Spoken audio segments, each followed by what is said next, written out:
रघुवीर और उसका दोस्त अजय हमेशा नई जगहों की खोज में रहते थे।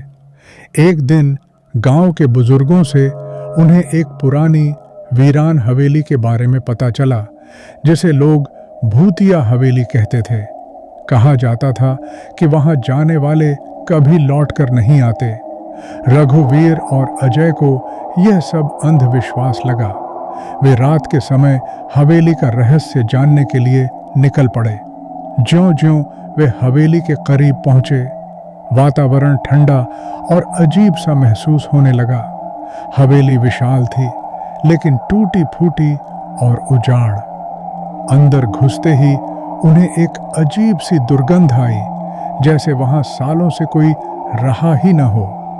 वे अपने मोबाइल की रोशनी जलाकर आगे बढ़े। दीवारों पर धूल जमी थी, फर्श पर सूखे पत्ते बिखरे थे। अचानक उन्हें लगा कि किसी ने उनके पीछे से फुसफुसाकर कुछ कहा। वे दोनों सन्न रह गए।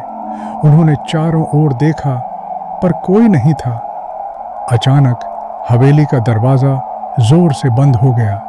दोनों ने भागने की कोशिश की, लेकिन दरवाजा जैसे किसी अदृश्य शक्ति ने जकड़ रखा था। तभी सीढ़ियों से किसी के उतरने की आवाज आई। खट खट खट। दोनों की सांसें रुक गईं। अंधेरे में एक परछाई धीरे धीरे उनके करीब आ रही थी। कौन है? अजय ने कांपते हुए पूछा। कोई जवाब नहीं आया, बस हंसने की एक भयावह आवाज गूंज उठी। तभी अचानक एक महिला की चीख सुनाई दी, मानो कोई दर्द से कराह रहा हो। अजय और रघुवीर को समझ नहीं आया कि क्या करें।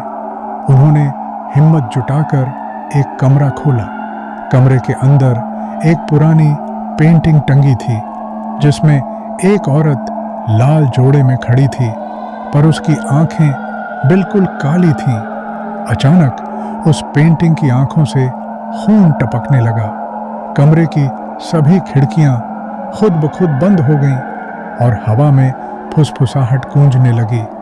तुम यहां नहीं होने चाहिए थे। इतना सुनते ही दोनों ने पूरी ताकत लगाकर दरवाजा खोला और बाहर भागे। हवेली के बाहर आते ही सब कुछ शांत हो गया। जब वे गांव लौटे और बुजुर्गों को यह बताया, तो उन्होंने एक भयानक सच बताया। वर्षों पहले शमी वहां रहने वाली एक नवविवाहिता की हत्या कर दी गई थी। उसकी आत्मा अब भी वहां भटक रही है। जो भी उसे देखने जाता है, वह जिंदा नहीं लौटता। रघुवीर और अजय का चेहरा सफेद पड़ गया। वे जानते थे कि उन्होंने मौत को बेहद करीब से देखा था, और शायद वह आत्मा अब भी उनकी तलाश में थी।